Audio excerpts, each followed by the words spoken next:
Hello everybody, Dan Lucas from Credo here, and we're on day 10 of the 50 states in 50 days. And today we're talking about Virginia. And Virginia was admitted to the Union on June 25th, 1788. And a little bit of a bigger state than we did yesterday, and we did New Hampshire. But I will say that Virginia doesn't have as many tax credits as I would have hoped for. Again, you know, I'm familiar with various tax credits in the states based on the most used credits or some of the biggest, you know, most popular credits, et cetera, et cetera. But every state has lots of niche credits and lots of sort of real detailed kind of minutia that goes into various types of credits. And you know, we did the other day South Carolina, which had, you know, like 200, 300 credits. Okay, so there's no real way to kind of know them all off the top of your head unless you really are like memorizing, you know, for all 50 states, thousands of tax credits and knowing exactly what credit goes to what state and what they're all about. So I'm just trying to bring awareness to maybe that fact that there's a lot of credits out there and that a lot of them are missed. Okay, but anyway, that being said, there's 3 areas in Virginia of tax credits, or at least there's 3 areas that I'm going to kind of couple these into. Well, not couple would be 2. I'm going to say group. So I have 3 different groups of tax credits. One of them is like business credits, I'm going to call it. The other one is like housing, community development, rehabilitation credits, and then the other one is just miscellaneous, okay? So, first, I'm going to do the business credits, and I'm going to go into a little bit more detail on the business credits. I'm going to do a little bit of detail on some of the miscellaneous credits, but I'm not going to do full detail on all the credits. I'm going to try to keep it, again, as relevant as I can, and I'm trying to keep each video as short as possible just to get the information out there and start to get some thoughts rolling, okay? All right, so if we first look at, we're going to call these business research, development, and investment credits, okay? The first one is the major business facility job credit. The second one is the major research and development credit. We've talked about research and development credits before. If you need to know more about research and development credits, I'm not going to keep going into that on all these state videos because a lot of states have them, majority of states have them, and it's sort of it's its own area. It's got federal credits as well. If you want more information on R&D credits, see one of our other videos or put something in the comments or send us a question. They have the qualified equity and subordinated debt investments credit. They have the research and development tax credit. That's refundable. Remember, non-refundable means that you have to owe tax in order to get the credit. Refundable means you don't have to owe a tax to get it paid back to you. So it's almost like a subsidy, okay? And then they have the worker training tax credit. So let's go back to the major business facility job credit, and I want to give a little bit of detail on that. So you might qualify for this credit if you are a company operating in Virginia, you establish a new facility or expand an existing facility. And the expansion of that facility or creation of the new facility creates, and there's 2 tiers. So it creates, tier 1 would be you're adding at least 51 new jobs anywhere in Virginia. Tier 2 is you're adding at least 26 new full-time jobs if located in designated enterprise zones. We've talked about enterprise zones before.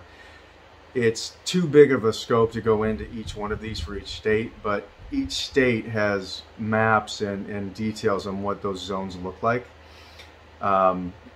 Or a lot of times you can maybe call up like economic development, the Economic Development Authority or something in each of these states to get more info on it. But needless to say, if you've started, and that's why I think this is called major business facility, that's a lot of people for a lot of people that are in small business. For big businesses, you know, 26 employees, 51 employees doesn't sound like a big number, but if you're in small business, you're an entrepreneur, it is a lot of people. So if you're hiring at least 26 people, this might be something to look at. If not, probably move on to the next one. When I look at the major research and development tax credit, let me go back down to that. this is one where, well, gosh, I mean, you're looking at spending millions in R&D. So if you're spending millions in R&D, look at this. If not, you're probably going to want to look at the smaller credit. And I'm not really going to go deep into this because I just don't think a lot of people that would be audience to these videos are spending that kind of money on R&D. So I'm just going to go to the research and development tax credit that is refundable. So it says that you can qualify for this credit if you had $5 million or less in qualified research and development expenses during the year, and if you had more than $5 million in qualified expenses, you can apply for it, etc., etc. So it's a refundable credit equal to 15% of the first $300,000 in qualified expenses. So let me clarify that and go back to the money part. If it's up to $5 million, you're going to want to use the just basic research and development tax credit. If you spend over $5 million, you're going to want to use the major business one, okay, or look at the major business one. And you're probably hiring enough people. It would be easy to meet that threshold of hiring, okay, if you're spending that kind of money in general. Okay, so back to the basic credit or the smaller credit. It's a refundable tax credit equal to 15% of the first $300,000 in qualified expenses, or 20% of the first $300,000 in qualified expenses if the research was conducted in conjunction with a Virginia public or private college or university.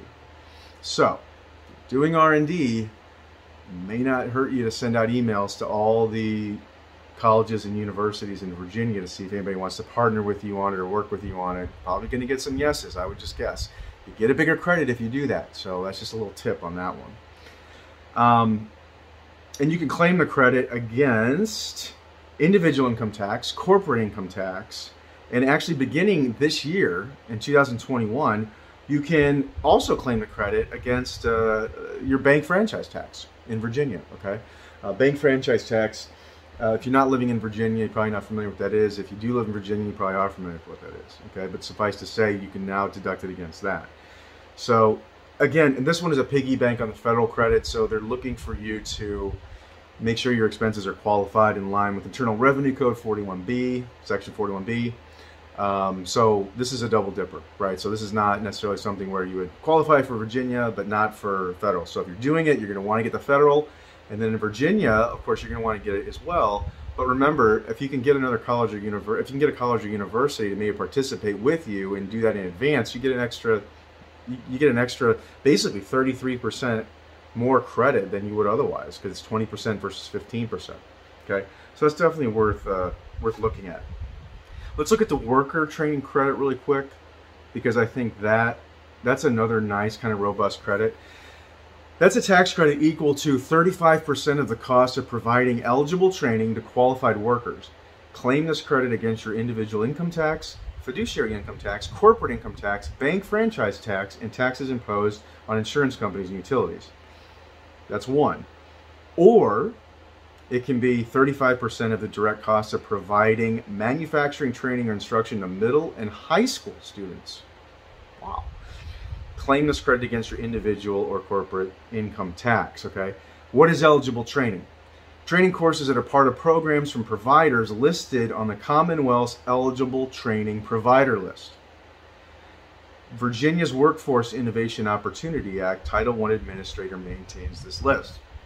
Next bullet point on that is instruction or training that is part of an apprenticeship agreement approved by the Commissioner of Labor and Industry. For information on pre-approved apprenticeship programs, contact your Virginia Department of Labor and Industry apprenticeship representative. So it looks like in Virginia, they're trying to promote working with other departments in the state, in the government, kind of in tandem, or universities, right? So it looks like you're going to get a lot more credit, or even maybe qualify for something you wouldn't qualify for otherwise, if you do it in conjunction with other organizations. Okay, so that's a tip. So if you're thinking about doing something or spending some money in an area, do a little homework on who else you can get involved so you can get that credit boosted up, okay? All right, so that's the business credits. And now I'm gonna go to, we're gonna talk about the housing and community Housing, Community Development, and Rehabilitation tax credits. So they have a Communities of Opportunity tax credit, similar to what we've talked about before as far as opportunity zones. They have an Enterprise Zone Act credit, similar again. They have a Historic Rehabilitation credit. Again, a lot of these in the 13 colonies, the original 13 colonies, to preserve historic landmarks and buildings, etc. Okay, you might be in one, or you might be doing something to keep that up and not even realize it. So if you feel like you're touching something that's historic, take a second look at it and see if, yeah, actually what I'm doing is adding value to this, or it is preserving it. They have the Livable Home Tax Credit. Not sure what that is, but I'm not going to go into it on this video. And the Neighborhood Assistance Act credit. So a lot of credits with, again, revitalizing areas that could use a hand up, okay? You're seeing this in a lot of states, right? So you can see that this is a very common theme among the states, okay? So you want to get involved in your community, you want to make the world a better place, et cetera, et cetera. If you're one of those sort of justice entrepreneurs or mission-driven entrepreneurs, this is an area to look at. And maybe it's not because you think that you qualify for it, but it could be because you say, I want to get involved. And if I can get involved in a way that I can get a bigger bang for my buck, I want to try to do that. You might get an idea or figure out something to do to help your community and get tax credits that cost you less. And you might be an individual that is in a unique position to do it. Not everybody is in a position to do these kinds of things, okay? You have to have some money, right? And you have to have some purpose behind it. And not everybody is in your shoes. So sometimes you have to get these tax credits as a benefit, or it's an incentive, or it's a subsidy to go do something good, okay? So if you don't do it, I'm not judging you. I'm just saying it's an opportunity. If you're looking for opportunities to go out there and do something, you know, just positive for the community or something different or out of the box, look at these credits, because see what they're trying to get you to do, okay? A lot of times what they are trying, there's, you know, I'm not going to give government 100%, let's say that they're perfect and they're doing everything right. God knows right now, I think they're, you know, their profile with most people is not that favorable, just in general. But they do have thought and research and people behind these things telling taxpayers, this is what we think is going to help. This is what we think is going to help. So a lot of this is baked in already. So find out what they think is going to help and see if you want to get involved. All right, enough on that. Miscellaneous credits. They have the Coalfield Employment Enhancement Credit, refundable credit. Again, don't have to owe tax to get money back. Coal Employment and Production Incentive Tax Credit, Motion Picture Production Tax Credit. We talked about that before. Anything related to filming, video content, digital content, be thinking about that kind of stuff. Are you spending money in that area? Education Improvement Scholarships Tax Credit, Foreign Source Retirement Income Credit, Trust Beneficiary Accumulation Distribution Credit. So I'm going to look at the Coalfield really quick. Let me go back to that. So again, you've got things that if you're spending money in education, motion pictures, foreign source retirement income credit, I don't really know what that is. You might have to do some research on that for yourself. Let's see.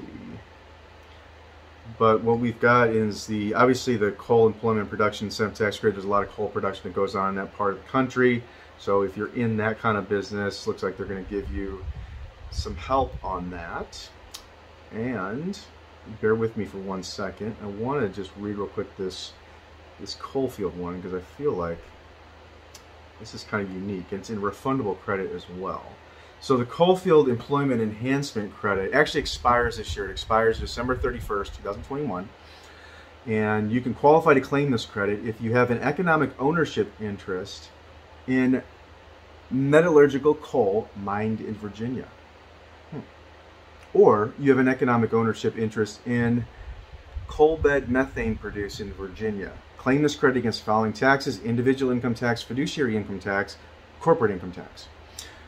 What is metallurgical coal? Well, let me tell you.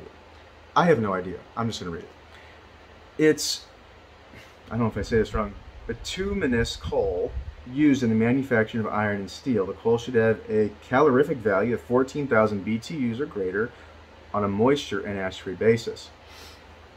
Okay, so, you know, I don't think that you have to really necessarily know that. But this is kind of interesting because I like investing in energy. I like investing in things that provide energy because I just personally feel like, we're always going to need it. And I always feel like it's if you get involved in some of these like master limited partnerships and stuff, which are big investment partnerships, you do get a K1 on them, but they're not like a small partnership. They're very large. And a lot of times they pay really nice dividends. And it looks like if you are interested in investing in something like that, if you can find a good, solid partnership, I'm not giving investment advice here, but if you're into this thing and you can find a good partnership to get into, I would bet you that a lot of partnerships are missing this credit and they're not passing it through. No knock on them. It's hard to keep track of all this stuff. Or you can take it on your own personal return after you get your K1. Okay, I'd have to look at the logistics of that and how that flows and how that works, and I'd have to read more about the Virginia tax code.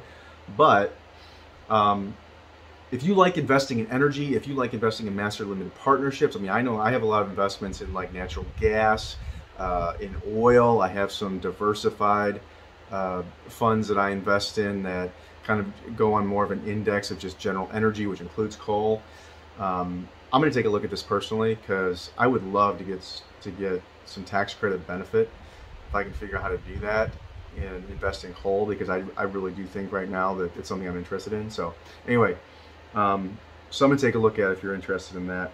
And then if you're in the coal industry and stuff, I mean, again, or if you're in the energy industry, something to look at as far as producing jobs. But I think that's about it. So Virginia doesn't necessarily have as many credits as some of the other states. In fact, it has less than I anticipated based on just the ones that I already knew, and maybe some of the surprises I'm getting in other states. But they do have a lot of the big ones and a lot of basic ones. It looks like if you get involved with some of the universities in some R&D, or some of this historic stuff or some of the environmental, it looks like they really boost up your credit opportunity if you're getting more, if you're getting people involved together and doing things, right? So I would say in Virginia, it pays to get people involved. It pays to check in with some of the public institutions here, work with them. Okay, so I think that if you're a good partner, you're going to get rewarded for that and working on some of these initiatives. And then I think if you're interested in energy, Virginia's got some very interesting tax credits there. Okay, so okay, we're already at 17 minutes. This is longer than I anticipated going, so apologize for that. But that's Virginia, and hopefully that was helpful to you. Next video tomorrow, I'm gonna talk about New York. And New York does have a lot of credits, a lot of niche credits, and they've got state credits and city credits, all kinds of stuff. So I'm gonna have to spend some time filtering down what really to talk about. Because you can get down a lot of rabbit holes in New York, and actually, there's a lot of stuff going on in that in the Trump indictment of his CFO, or the Trump organization indictment, where they're indicting his CFO for certain things. So you can see in that indictment, you read it, a lot of complications in the New York tax code, and that indictment is based on state taxes and city taxes. Okay, it goes deep into the New York type taxes that are very specific to New York. And so I actually did a video on that, interpreting all of that, and that's on my YouTube channel here. Or I think we have it on our website too, called the Trump Indictment. And I walk through it from the eyes of a CFO and a CPA, so I can explain what's actually going on in it. So it's more of a thing if you're just curious to see what it's actually saying about, what they're saying he did wrong. But anyway, that's another video altogether, and that's a longer video. It has part 1 and part 2. But that's New York. So we're not going to talk about that tomorrow. We're going to talk about tax credits and maybe some tax incentives if I think we should get into that. So anyway, until tomorrow, be well. And if you're in Virginia, any questions, comments, whatever, put it in the video. Put it in the comments. Now, if you guys could help like and subscribe some of these videos too, that would be helpful. I'm not doing this to monetize my channel or anything. I mean, I'm just doing this to get the information out there, and I'm doing it to support my firm, Credo CFOs and CPAs. So I'm trying to get people to go to our website and spend more time there to, gather up some of the knowledge that we're trying to put on there for business owners. So, but I think if you like and subscribe, that this video will get in front of more people, which is really the mission of these videos in the first place. So I'd appreciate if you did that. Okay, thank you so much, and take care.